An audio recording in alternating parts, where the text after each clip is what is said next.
Hello guys, and welcome back to another cold episode. On today's episode, we are in the shop because there's a whole bunch of new stuff that has been announced and released as of like a couple of hours ago. So I'm just gonna quickly go through. I did kind of announce the some of these new packs as well as the new ban list and stuff like that. And I just figured I'd hop on here real quick and talk about some of the new stuff. Like, for example, we're getting a whole bunch of the new cosmetics, like the new Frontier, which honestly looks fantastic. This looks really cool. We can actually hop in and look at it. It's just a wallpaper, but this is one of the cooler wallpapers. So, really cool there. There's a bunch of other new stuff that I want to talk about as well on top of this. But yeah, let's talk about these new packs. I don't think... I don't think I talked about this previously, but there's a Valence pack now, so that's cool. And it has Monkey Board in here. I don't know why Monkey Board's in here, but alas, here's Monkey Board. Not that you would really want to pull for this unless you really wanted to play Valence in particular, but at the very least, Monkey Board is now in a set. So there's that. We also have ourselves the Dragon pack, which is Bestials and Hieratics, which is kind of interesting. But this is Seal's Dispotter. There it is, Dispotter, as well as the Bestials. So there's that. Dispotter's very, very powerful, and you'll probably be seeing this a bunch in. I would imagine mostly in Dragon Link. I doubt that it would be played and branded, though it could be. But yeah, there you go. We obviously have the Mighty Contender, which we already talked about a little bit. But yeah, we can actually see the full list here. We see Barrage is on here. Both of the Shuraigs, Alambertian and Sigma, as well as Circular. I think all of the... No. One of the Dragon Rulers is not here, which is interesting. And that's Blaster, which is kind of odd. But all of the rest of the Dragon Rulers are on here, which is, again, wild to think about. That all of the Dragon Rulers are here. Does that mean that Dragon Rulers are the best? I don't know. Maybe. Winter Cherries, Divicarnate, as well. So, interesting. Interesting to say the least. This is actually a pretty decent pack, all things considered. They're just like... all of the URs are pretty good cards. None of them would be bad to pull. And all of the SRs are also pretty good. So, yeah, there you go. And then the last pack we have here is Beginning of the Next Adventure, which is full of the new cards that have actually been released into Yu-Gi-Oh! Master Duel. Things like Dispotter, the Manadimian stuff, which I think we're getting basically a full power. The new Tailorments Field Spell, which will do nothing. Sorry. Gate Guardians. Yeah, just a bunch of like weird... Whoa, hello. Did not notice this. Quem is in here, which is wild. Let's actually read this card because this helps Branded a bunch. If this card is normal or special summon, you can send a Fallen Volbaz or a card that mentions it from your deck to the grave just on the summon. This is very important. Also, this card is always treated as a Dogmatica and a Despia card. Do keep that in mind. This means you can Branded opening for it. If a card leaves the extra deck, you can target a Fallen of Albaz or a monster that mentions it in your graveyard and special summon it. This means one of two things.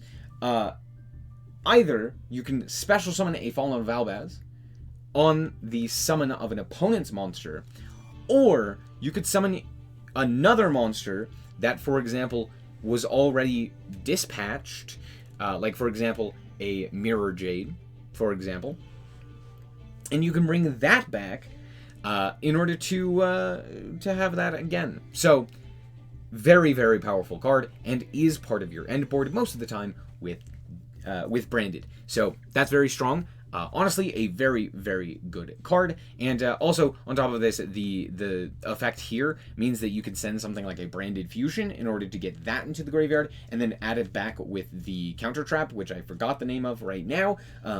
But like if you send the Counter Trap with the Saronir, then you're able to add the Branded Fusion to your hand off of this guy, which is very impactful. So there you go. Very, very good card. Trip of Karma is also very nice, being able to add a... what is it? You can banish it from the grave to add a spell trap that mentions Visa's Starfrost from your deck to your hand. And notably, there are a lot of those.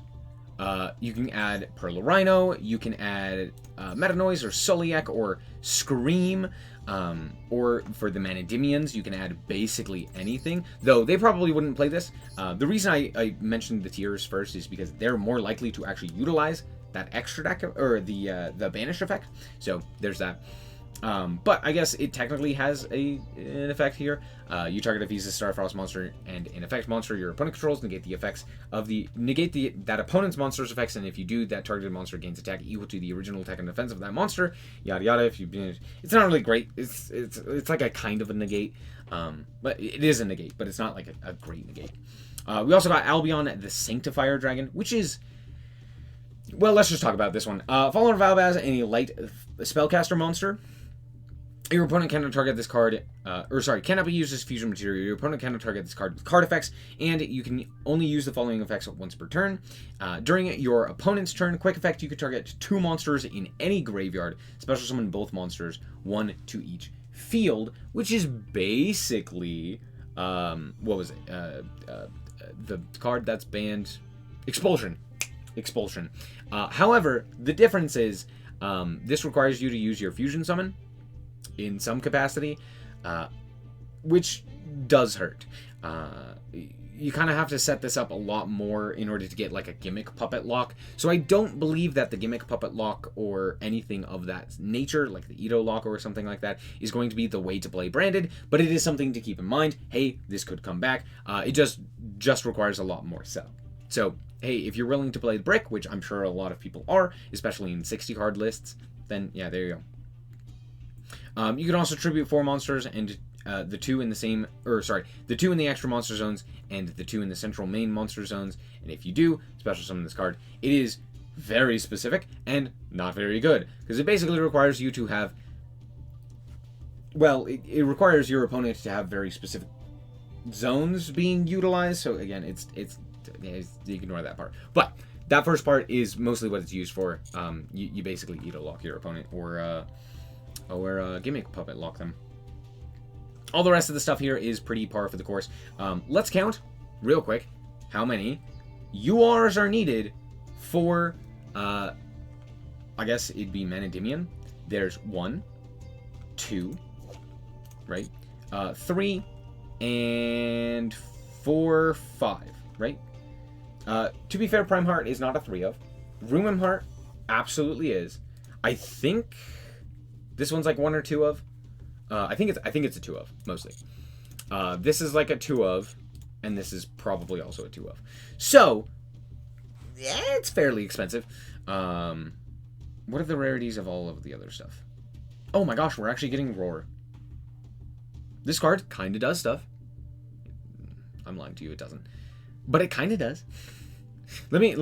I thoroughly enjoy Tri-brigade, so we're going to talk about this card. If you control a Link monster, you can send a Tri-brigade monster from your deck or extra deck to the grave, and then target an effect monster on the field, and apply the following effects based on that card's effect. Notably, it sends a Tri-brigade card, which is great.